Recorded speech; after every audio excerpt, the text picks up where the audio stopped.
Thank you very much. Guys, my name is Mwasi Wilmore, and I have the sheer pleasure of getting to host a fireside chat with Ali Mufuki and Andile Ngcaba. So can we please put our hands together and give them a warm welcome?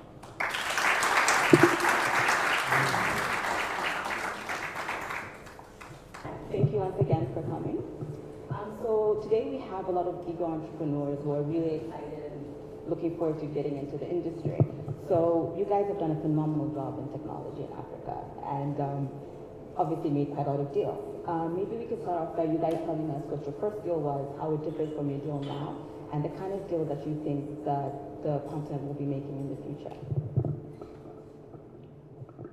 You go first. Okay, thank you. I think our philosophy as a fund is that for any amount of time you spend on a deal, big or small,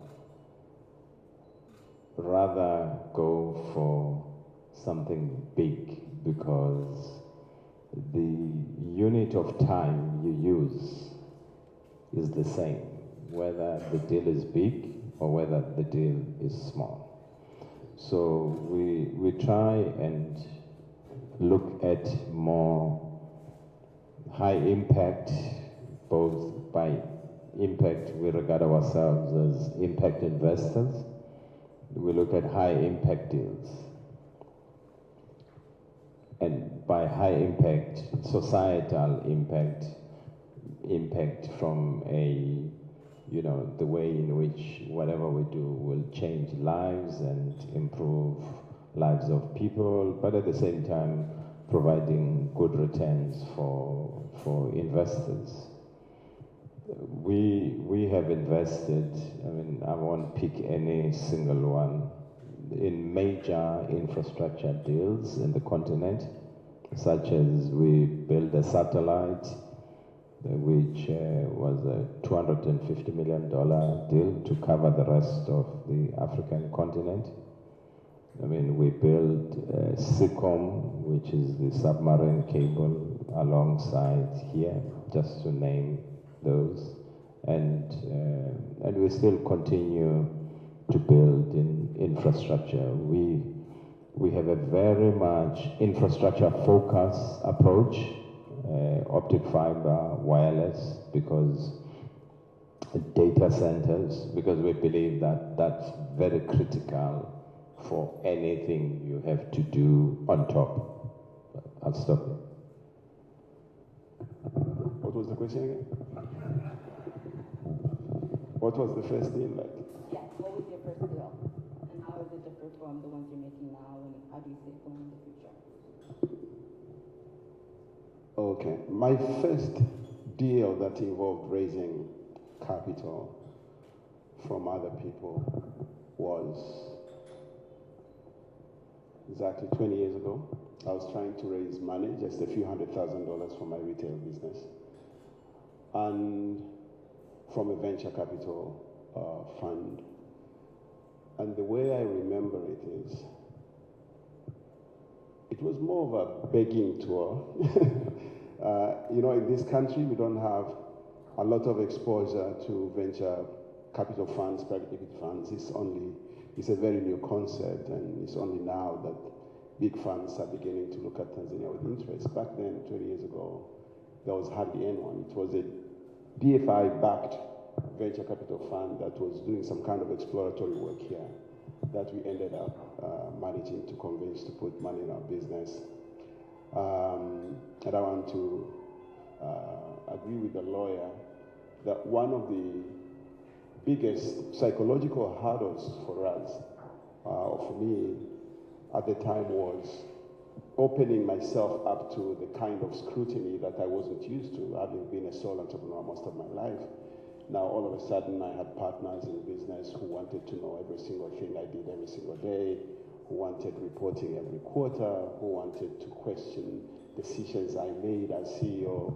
I wasn't used to that kind of scrutiny, and initially I was kind of really hostile to it, but I realized the benefits as time went by, because, as the lawyer said, several years later, when the private equity fund, the venture capital fund was exiting my business, I fell back on the good corporate governance records that we had established during that business to get value out of that investment. So that is me, myself, trying to raise money. But the second one was more of a partnership with some friends out of Kenya when we were setting up Zuku. We had initially underestimated the investment that we wanted to create, to make. We thought if we raised $100 million, it would be more than sufficient. We targeted BFIs such as OPIC. We had American partners who were interested. If we could raise the money, we started with an asset base of about $21 million, and quickly raised the $100 million with the help of two major private equity funds that came on board. However, very soon, we are trying to create a company for the first time in sub-Saharan Africa that would give a triple play experience to customers. Triple play meaning that we'd be able to get high-speed internet plus telecom plus television into the home delivered via fiber optic cable. That was a very compelling story, but also a very risky story because it had not been done before. So we really had to do a lot of convincing. We built a very compelling case. As I said, we got these people on board, only to realize that the business was still underfunded. 7 years later, we raised $450 million. In the process, diluted ourselves quite significantly, but we got the business going. And again, even there, when you're raising money with these big funds and big, very wealthy people, you have to deal with a lot of governance situations. And again, looking back, I think that my initial experience dealing with that small fund did come in handy in terms of that, because I chaired the company, I chaired Wananchi for 5.5 years, and was at the forefront of engaging with all kinds of people, sometimes in very intense conversations, not all of them very nice. But we always fell back on our governance systems, on our governance structures, on the legal agreements we made, and the business is still going well. Well, that is my experience, and if I hope that is useful. Very useful. Let's talk about the fundraising process. If you look at the investment flow into African startups, a nominal amount are from African companies or individuals. Though it's difficult to pinpoint the exact numbers because the data really isn't out there, there's a Forbes article that published in June that said in 2018,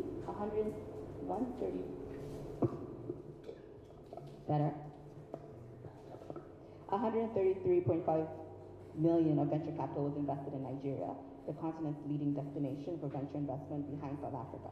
That same year, the Lagos Angel Investor Network, the most active angel investment network on the continent, only invested 1.5 million. So my question here is, why are we not investing in each other? What can we do to change that? What kind of investment landscape will ultimately get us to where we need to be? Okay, I wanted to defer to Andile, and I think I should, because he is actually more of an investor than I am. As he just said, he has invested his own money into a lot of businesses and ventures. So maybe I should defer. Thank you, Alan. Look, I think that, I mean, the way the capital markets work generally, worldwide and here, you need to be very patient as, you know, the way you engage them, and you need to understand, you know, that whole ecosystem. I think I might be totally out of 10 here.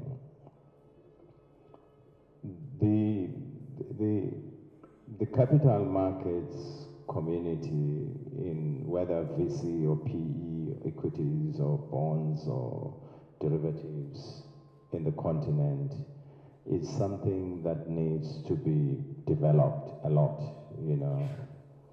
Just even the knowledge from university to business schools to enterprises, etc., including wealthy families to understand what a family office is and how to invest their money to get returns.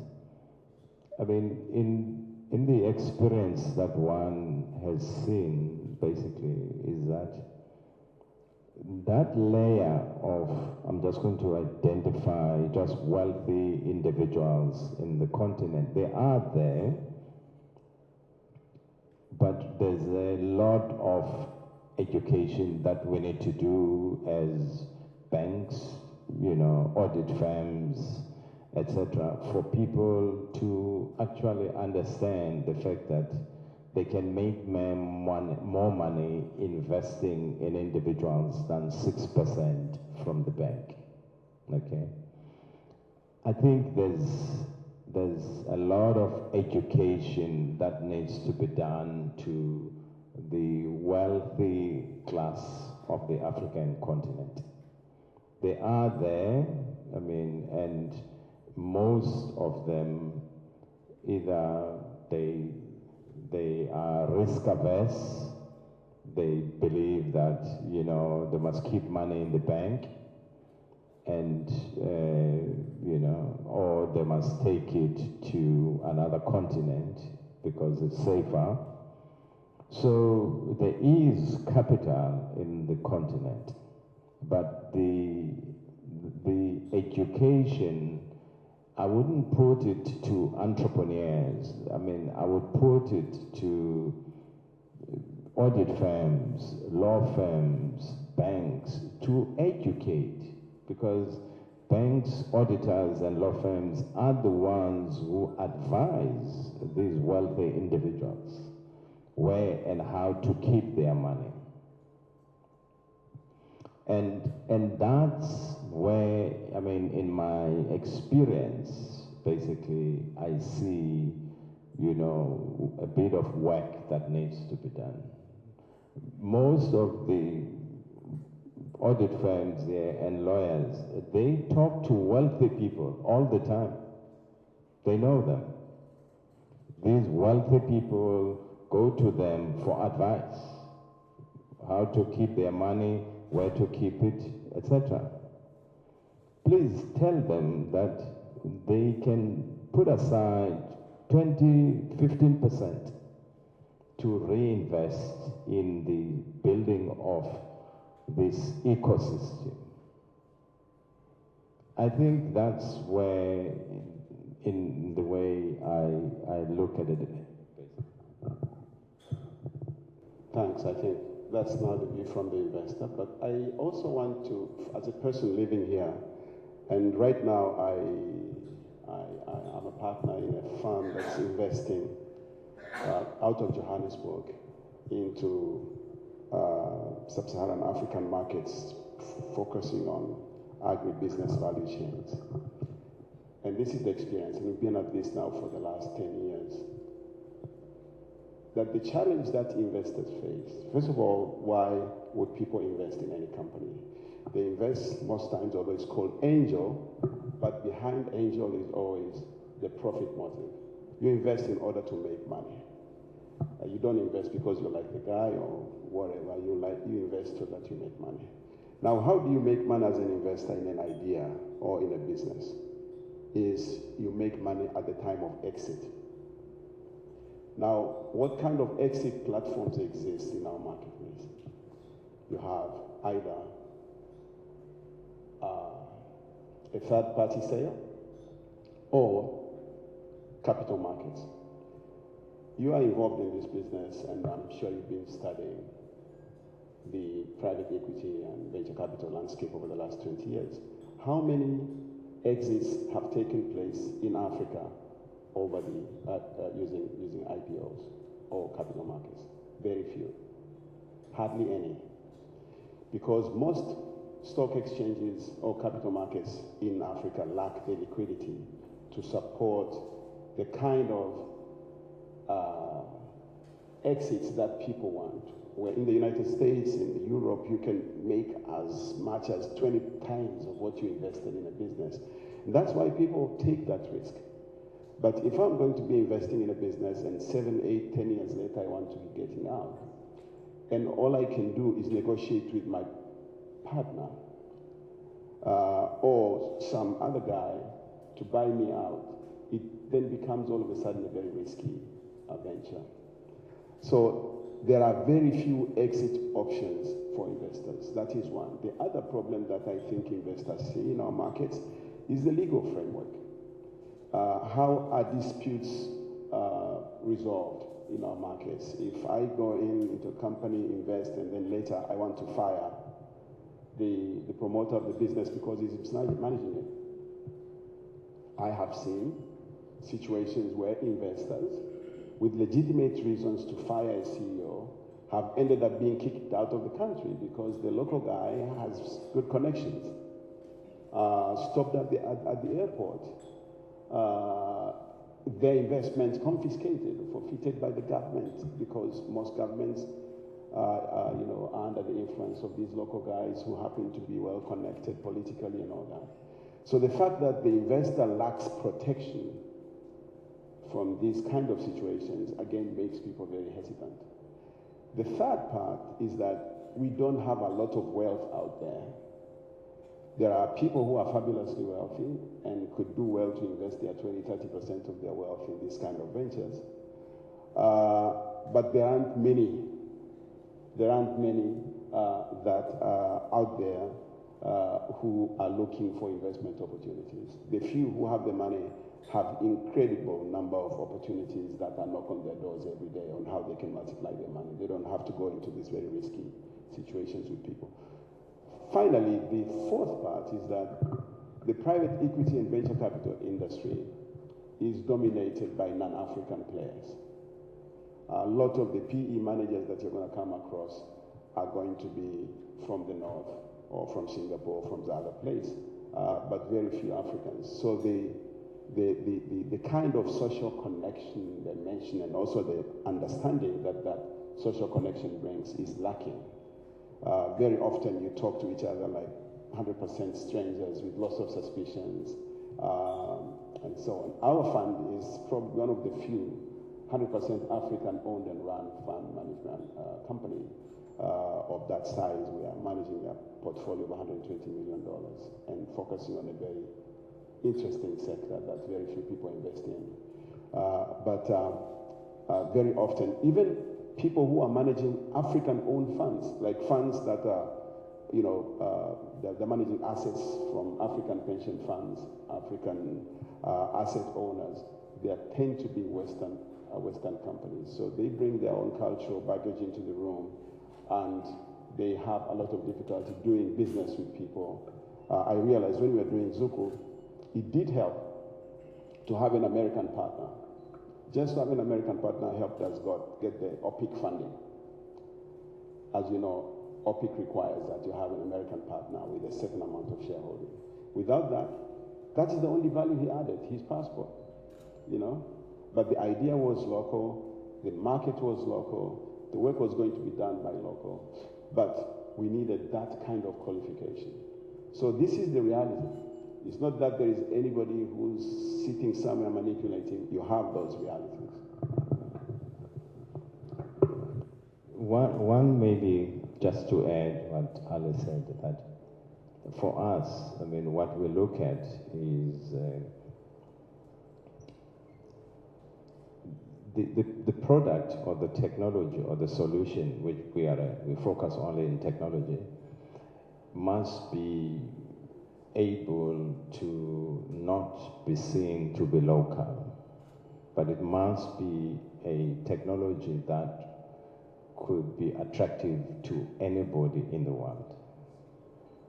The reason is that as entrepreneurs in technology, what we always say that build something that actually is not defined by borders where you live. It must be something that would be attractive to anybody to buy. It must be something that could be rolled out anywhere in the world. Right? And the architecture of the internet does allow that to happen. That whatever you are developing, in order for you to attract the quality investor, in order for you to attract the buyer, the quality buyer when you exit, it's to build a solution or a product or a service that see no borders. You can do that in Dar es Salaam here. You can do it in Nairobi, you can do it in Lagos. I mean, there are a number of examples that one can point to. That's to us what really, I would say, is the yeast or the key ingredient in this. Thank you. You touched upon the local startups. There's a Financial Times article called "Are Tech Companies Africa's New Colonialists?" They argue that foreign-owned startups are driving the African tech revolution, prompting old fears of exploitation. What are your thoughts on the sentiment of digital recolonization, and what makes a startup African, and how important is it? One more time. There's a fear that the African tech revolution is being driven by foreign-owned startups. So what are your thoughts on the sentiment of digital recolonization, and what makes a startup African, and how important is it?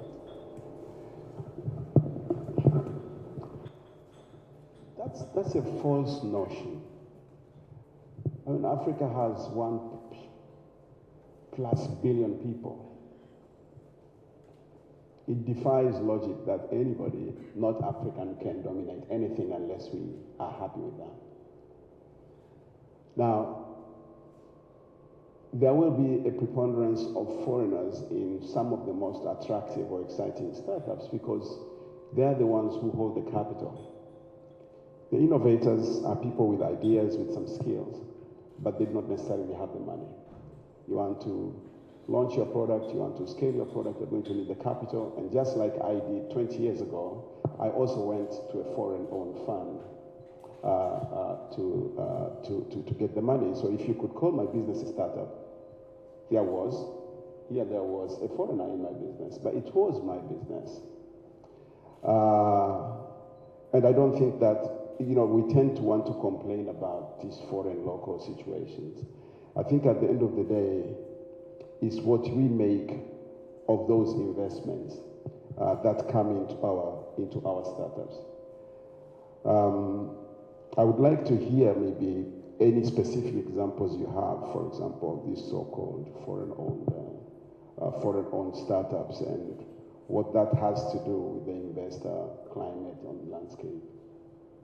When Jumia was calling itself an IPO, there was a lot of talk about people complaining that Jumia is actually foreign-owned, it's not an African startup, and there was a bit of a backlash around it. So I think that is what the key thing came from. Why target Jumia? Why not Amazon? Why not? This is what I really don't understand. People just pick an object of hate and they make noise about it.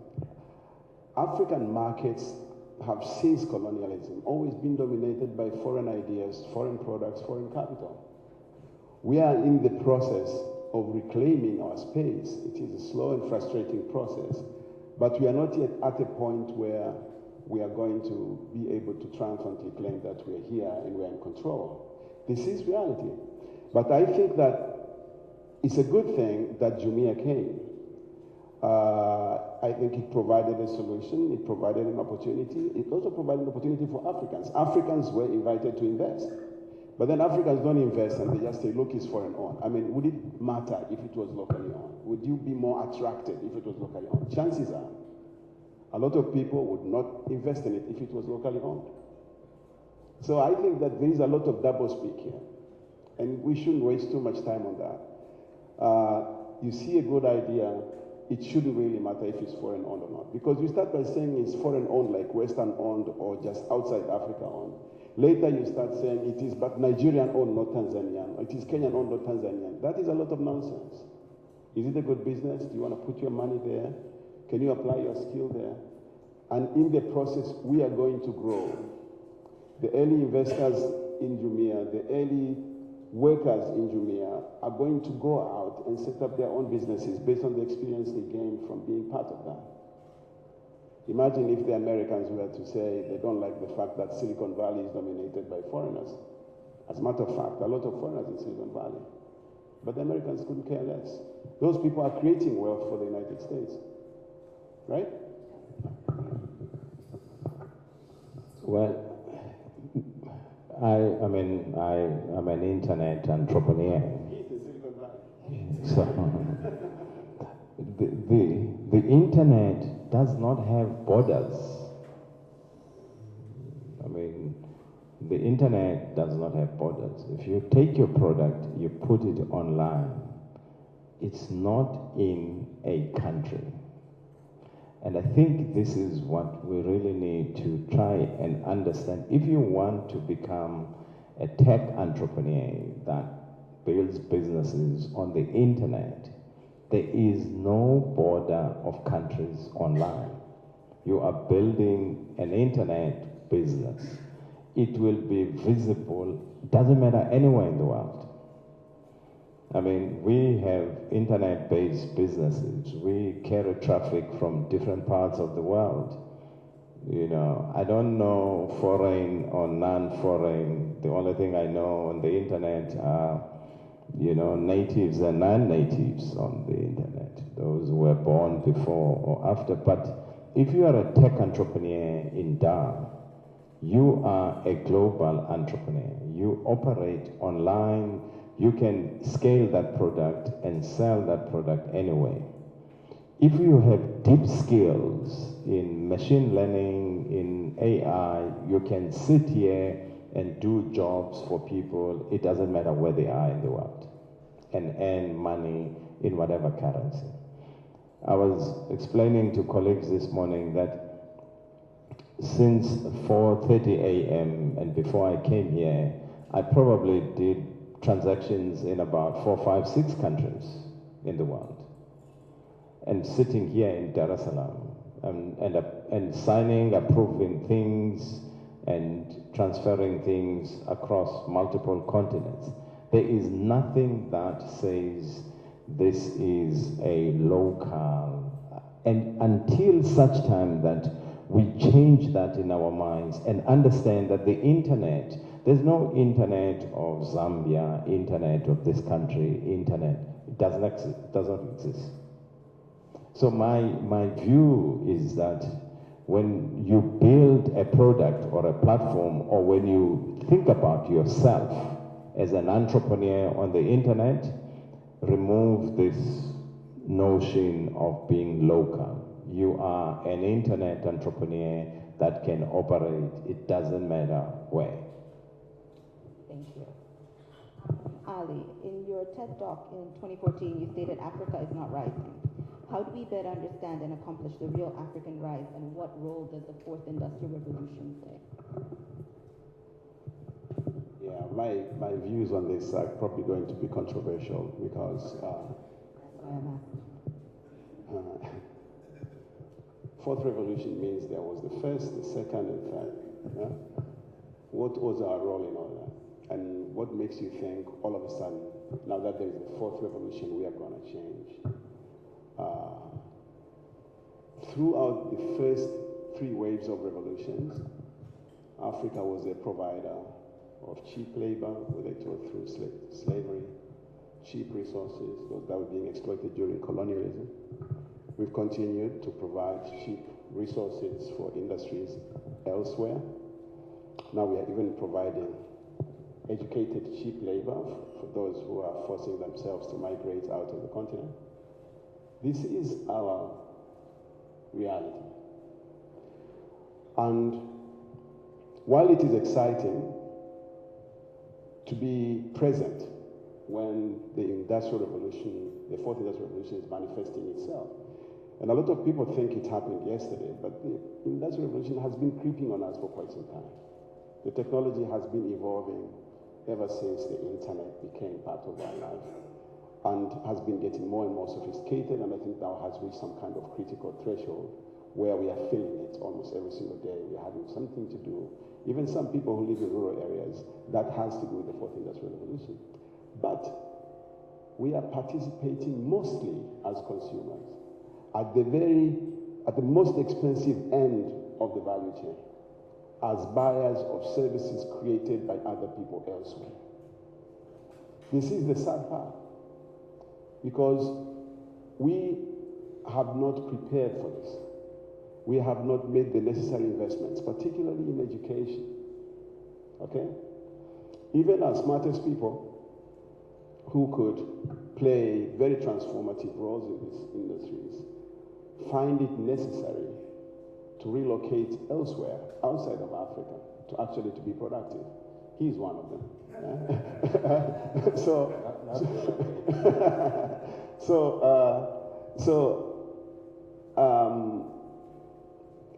I always use the example of M-Pesa, which curiously a lot of people tend to think it's an African product, which it's not, at least to the extent that I'm aware of. The IP for M-Pesa is not owned by an African.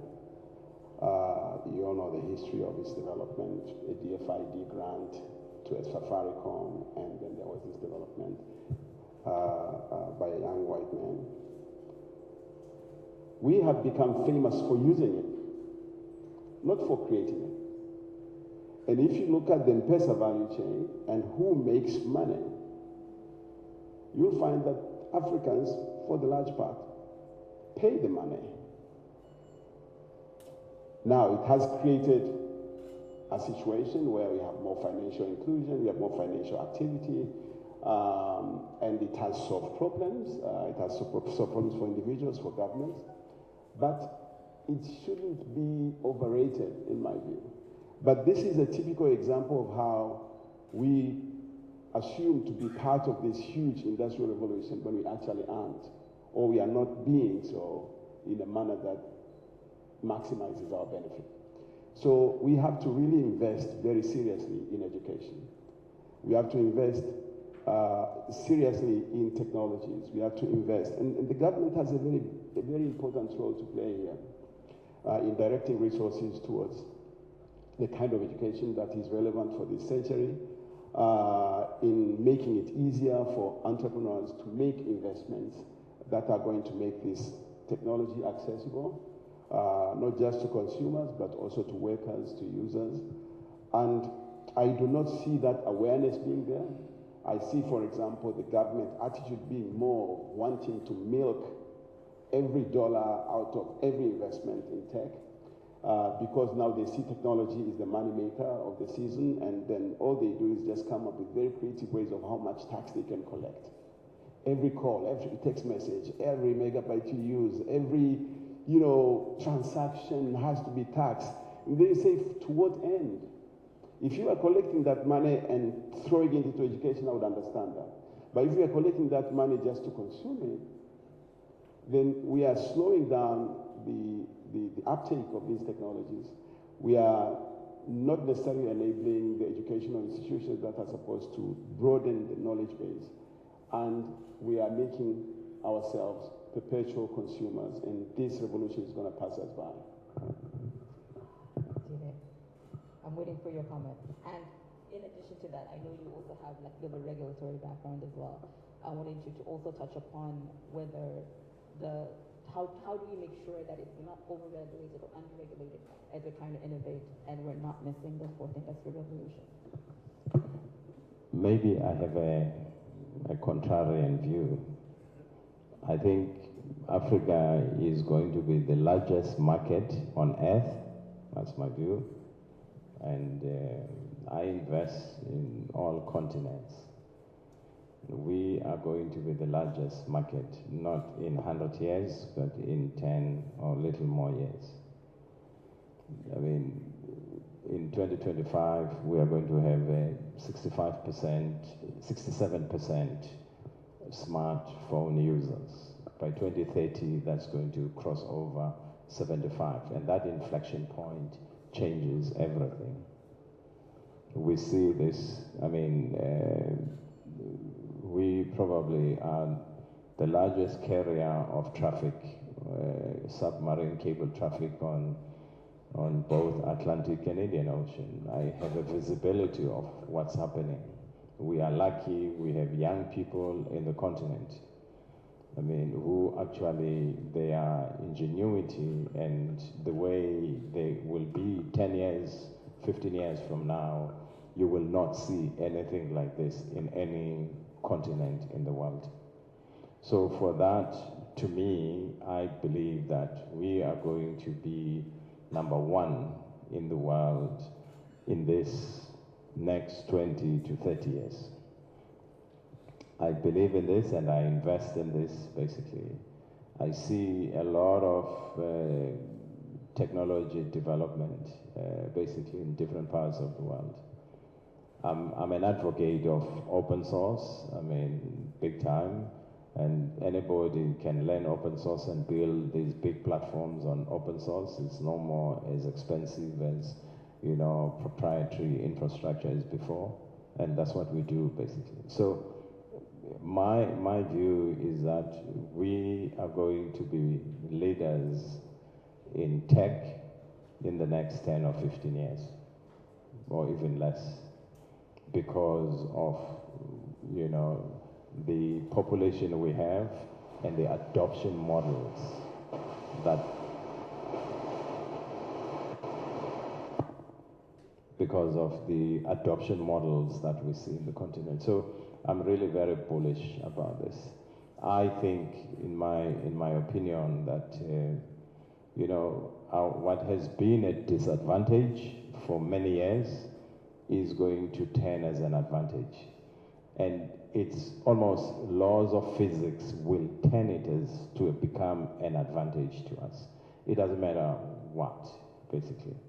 The critical question is going to be how you are going to basically respond to that advantage. If you are not going to prepare yourself, then tough luck, but others will. I mean, we are going to have the largest young population in the world that is digital. I'll repeat, we're going to have the youngest population in the world that is digital, bigger than any other continent in the world. More dynamic, more active, more innovative on the internet. How then do you convert that to value, to money? How do you convert that to business? It's up to you, but I think we basically are there. What people saw as a disadvantage in the last 30 years, I mean, I was explaining to some people last night about, you know, some of the products that find themselves here, some of the materials that find themselves here, and that, you know, come from this continent. I mean, and that people need to understand supply chain, where these materials come from and where they go. I mean, these materials come from various places where we are. I'm not going to tell you, go and find out what they are. Materials that, you know, they are needed by every Internet of Things, by every device. They come from us. And we slowly are starting to sell these things to others. So for me, we are going to become the leaders in the world. I don't think that we are in disagreement. We are certainly in agreement that Africa is a big market, going to be the biggest market, as actually has been for quite some time, the biggest consumer of mobile phones. We became the first continent to ubiquitously connect through mobile as opposed to conventional phone networks. So this is not new. Africa is the biggest consumer of four-wheel drive cars, right? There's no other place where you find so many four-wheel drive cars. But what benefit have we extracted from that? Africa is the biggest customer for Unilever. What benefit? You don't gain by being a customer all the time. That's my problem with that. And the fact that we have the raw materials that go into building smartphones, computers, and so on and so forth, quite a big chunk of that under African soils, is only going to benefit us if we have the skills to transform that material into the electric battery that is going to be installed in an electric car, which is going to be the common mode of transportation 10, 15 years from today. But if we are going to be exporting the raw material for the car battery to be sent back to us, look, gold. Gold sells today at $1,200 an ounce. We've been selling this for hundreds of years now. Been selling the same kind of gold for many years to other people. Okay? But take a very simple kind of watch like a Rolex. The difference, the difference, no, I want to give you a real example that you can even look up now. The difference between a Rolex, let's say that costs $20,000, but has a stainless steel bracelet, and the same watch, the same machine, but with a white gold bracelet, can be more than 150%. You understand? What does that mean? That there is a big difference. This 1 ounce of gold that gets us $1,200, and if you take away the cost of producing that ounce, you may find yourself left with $200 or so, which is shared between the investor and the government in taxes. The government gets maybe $50 or $70. That ounce can create a $50,000 value for people in Switzerland and other places who have the skill to take gold to that level of product. Just gold, just simple gold. But we haven't, over the last 150 years of producing gold, developed that skill, localized it, so that we can actually participate in that value chain. What is so rocket science about a gold bracelet for a watch? It's because we've been happy to sell the gold.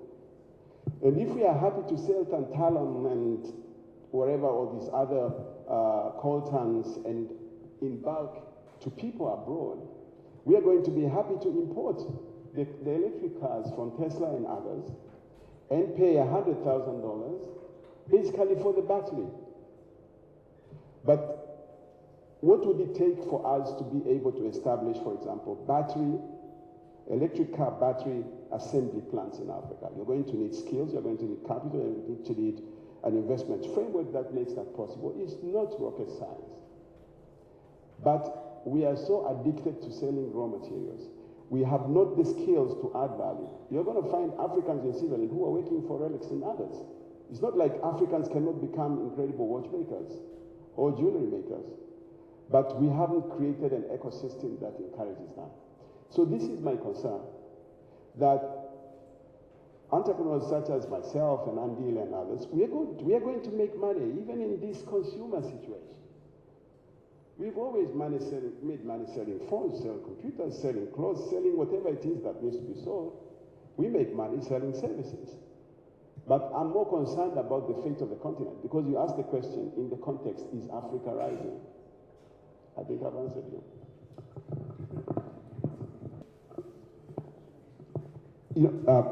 If you look at the trade wars that are going on in the United States and China right now, you realize all of a sudden that what we thought was an innocent interplay between producers and consumers and across nations is actually something that is at the core of government business.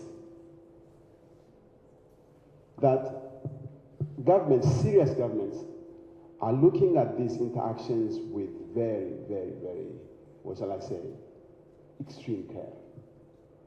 It seems to me that even the mighty Google and Facebook and Microsoft cannot compete, cannot survive without American government support. Huawei and others in China cannot support without Chinese support. There is a fight going on between Japan and South Korea. All of a sudden, it's no longer a world of free markets and marketeering. Its governments are saying, okay, not all of a sudden, the South Koreans cannot get some essential products they need for their phone manufacturing. Why are they doing this? And what are our governments doing to enable, to support their business communities? So, development is a product of a serious long-term strategy by any government. The American government, the Americans did not get to the Silicon Valley revolution just blindly. It actually started on a specific date with a set specific decision that this is what we're going to do. We're going to put man on the moon. We're going to make faster computers. And they put a lot of resources to innovators who will come up with transistors and devices that would make the computer faster and better. And 10 years later, they landed man on the moon. But in the process, a lot of people became very big in Silicon Valley. And the government realized the importance, has always realized. Go back 100 years to the time when Ford started mass assembly of motor vehicles. There has always this big partnership between government and the private sector. So, to your question, this is what is required. If we are saying that we are on the brink of entering seriously the fourth industrial revolution, there is a need for government and private sector to sit down, not just some kind of abstract group of people, deliberately put together a group of people to say, so we as Tanzanians, we as Africans, how are we going to maximize our piece of the cake in this particular industry? What role are you going to play? What can you do as government? What are you going to do as private sector, as providers of capital? What projects should the government invest in? Yesterday I was reading somewhere, the government has said it's banning its government companies, government departments from buying ICT services from private sector. If this is the situation, what's going to happen to all these people? And how are we going to be able to play a part in this fourth industrial revolution? So this is what needs to be done. Anything to add? Sorry, I have to. This is when we give an opportunity to the audience as well to ask. I'm just going to take one microphone and moderate that. I think this is the best one, so you stay with that. And But if you have anything to add, and then. okay, so questions, comments. So I have a brief question, which is, so what can we do? Ali, I get your point. There's a role for government. But for those of us who are entrepreneurs who have somehow managed to succeed, can we be a shoulder for the next generation who are trying to get into that production side of the equation? So I want to get your views on what can we do within our framework, even if government did, let's assume government did nothing. Can we do something, or do we throw up our hands in the air? Can I take two more questions and then you start? Yeah? Okay. So what I've gathered is, gentleman in the middle, I didn't get your name, sorry. Sir? Andile, okay. So listening to your perspective about the future of African technology, more or less, it provides a better living for us. We'll be a digital society and maximize in our value of life and whatnot. But again, but listening to you, Mr. I didn't get your name, Mufuruki, is you're more on the investment part in the future of Africa in general, that we need to be exporters of finished products, not just importers of finished products and exporters of raw materials. Both of you have a very good angle in the future of Africa. So I'm looking in a way, can you guys just come up with a way to merge the two? Because we need to benefit from both ends. What's your take on that one? Or what's your observation or comment? Thank you. Hello, my name is Mary Mwangi. My comment is that with everything being considered, I think our biggest problem is actually regulation in Africa. The reason, and she just mentioned, like Tanzania is saying that the government will not buy products from privately owned technology companies. If you look, why do we have our products being exported when they are raw and then coming back and buying the product as finished goods? It's all in the regulation that Africa has adapted over the years, either treaties that were signed, and if we are to be leading in the fourth industrial revolution and all those products, the laws and regulations have to change. It's the biggest problem for Africa to move forward. How do you suggest we move forward on this?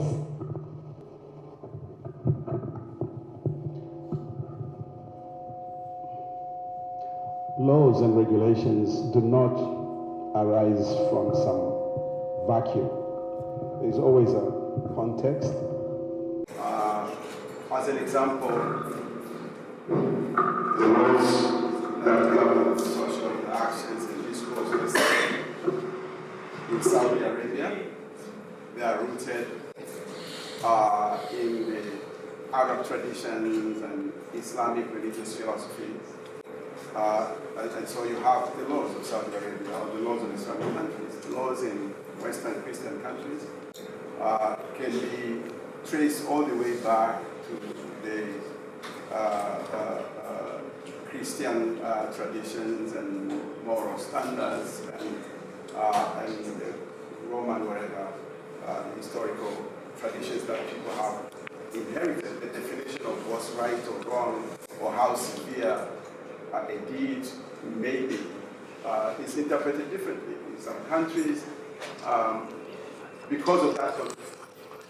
So whereas a certain crime may constitute a capital offense in one society, it may be tolerable in another society. It may be not a crime at all in another society.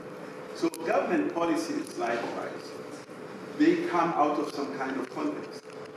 If you look at government policies or laws that are informed by a socialist thinking or mindset or political philosophy, they are the kind that are going to say, state controls this, state does that, state defines that. And a society that believes more in a kind of libertarian way of life is going to have laws and regulations that provide space for people to do certain things without interference by state. So I'm not quite sure that our problem is actually of a legal nature. I think our problem is more of a lack of understanding maybe of how the world works. So, yeah, because, some people think that it doesn't matter how nasty you are to investors, they'll still come to you because you're such an attractive country. Okay? But it's not like that. The world is very big. Opportunities are everywhere, and capital is constantly moving. So if you do not set out to actually attract and retain it, it's not going to come. So I think that our problem is more of a management problem. It's a competence to manage government, to manage business, to manage even the way we use and apply our laws. They have to serve a certain purpose. If the purpose of a law is just to punish, not to correct, then you're going to get that result. If the purpose of a law is to regulate in such a way that people make investments in a particular direction, then you are going to get that because there is a reward that's going to be put in policies and laws.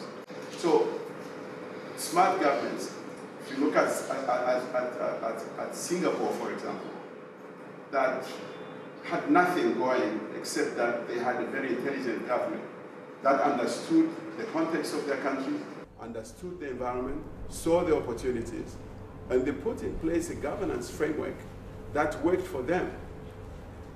We, and not just we here in Tanzania, but in most African countries, we have inherited the legal framework that the colonialists had for us and made very little changes to them, except for a few countries that have had total constitutional changes, like Kenya 10 years ago, or how many years ago, South Africa in 1992, I think. But most African governments still use the old legal and penal codes that the colonialists used. And I was giving an example recently that it was about, we were discussing land and forestry management in Tanzania. And they were talking about changing the current policy that has been in place for the last 20 years, but which was informed by very colonial laws. What do I mean by colonial laws?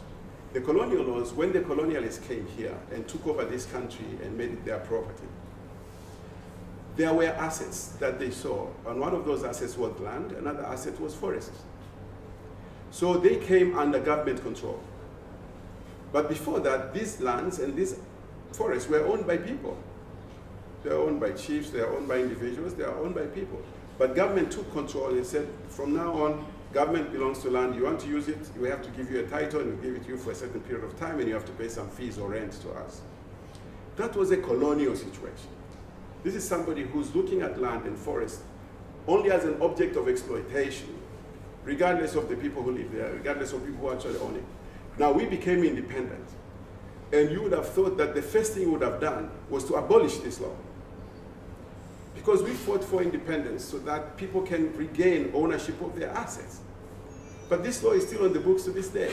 What happened is now the post-independent government is now the owner of land and the owner of forests. So how do people relate to the forests? How do people relate to the lands? People go into forests as thieves. And when they are found there, they are chased by people. And people don't understand, but why am I being chased now? This is our forest. But it's not like that. So I think that we have been a bit lazy in changing our laws. We've been lazy in changing our business laws. We made it mandatory for people to have a license. We made it mandatory for people to renew their license. We don't realize that during the old colonial days, the license was a hurdle the colonialists put in place to prevent the African from becoming an entrepreneur. The annual renewal, the fees, this was all meant to make it difficult for the African to become an entrepreneur. But we continued that. How much money does the government get from license renewal fees? Peanuts. But it prevents a lot of people from actually starting a business. These are colonial laws. So we just have been lazy. This is my answer. It's not that, and I think we continue as we begin to put in place, for example, investment framework. You're going to find that most of our investment laws are targeting more towards control as opposed to facilitation. Again, why? Because why should an African be a businessman? I remember the first investment law that we had, I think in 1990 or whatever, was giving so many benefits to foreign investors and almost none to locals. And these people thought it was natural. You are here, just do whatever you can do, but we want foreign investors as if money has come. So this is colonial thinking, and we need to change that. Thank you, Mr. Mufuruki. You want to take the next question? I'll find out what was being said and if I still remember. So I'll explain to you how we work. I mean, you ask a question, what is to be done? You ask a question also. Here's how we look at the world ourselves. I mean, where I sit and how I invest or why we do things. For us, I mean, we look for very smart people, extremely smart people. Doesn't matter where they come from, okay? And they are there in many places. And the tools of trade, have actually are now available to as many people as possible. What I mean by tools of trade, to build complex systems in the world. Anybody, if you have the gift, you have the effort, you have the ability, you can do it. Where are these tools of trade? You can find them in complex tools, in TensorFlow, in BigQuery, you can find them inside AWS, you can find them everywhere. And these tools are being used, the same tools that are being used by someone in Moscow, in Shanghai, in New York, in San Francisco, in Sydney are available to us. You can open the same toolbox and use it. So these toolboxes are not closed in other parts of the world. They are available. And we use them. We find smart people to build out of these tools very, very complex solutions for the world. To us, that's what really matters. Before, these tools were not available anywhere in the world, in particular in this part of the world. The price of using these tools is the same for anybody. And you use it for the time you want to use it, that's what you honestly pay for. So the barriers have been lowered to the extent that it doesn't matter where you are in the world, it doesn't matter who you are, you can use the same tools that are being used by anybody. What is required is for you to know how to use the tools. Okay? That is this world that we live in today. And that is what we are using. We look for the smartest of the smartest people, whether in Tanzania or Kenya, whether in India, whether in Russia, whether in China. We assemble them to be teams to do great things that we take to market. So I'm just giving this to say there was a question, what is to be done? What should we do? How do we get into this revolution? Or what must be done? What are the things? In my opinion, the barriers to enter, honestly, have been lowered. Lowered to the level whereby what's available in a cloud and things for you to use to build stuff, no one will stop you to do that. The critical question is that are there people here who really are putting an effort to know how to do that? And that requires a lot of effort, long hours, a lot of time, consistency. It's not about consistency of money, it's consistency of knowledge, where you almost sharpen your knowledge in a particular area to the level whereby you become the best in the world. You become the best in the world to do something. That to me is what we do. And to do this, I mean, to look for some of these very smart guys that we assemble to become teams doesn't really cost us money. The cost is about looking for them, to find where they are and identifying them. The guys who have managed to dive into certain disciplines, which are very scarce in the world where people don't know much about. But are they concealed? They're not concealed. They are there. You know, the issue is to find people who can work on these things and build complex solutions to solve world's problems. That's a very simple business model we're using. Thank you very much. We really appreciate it.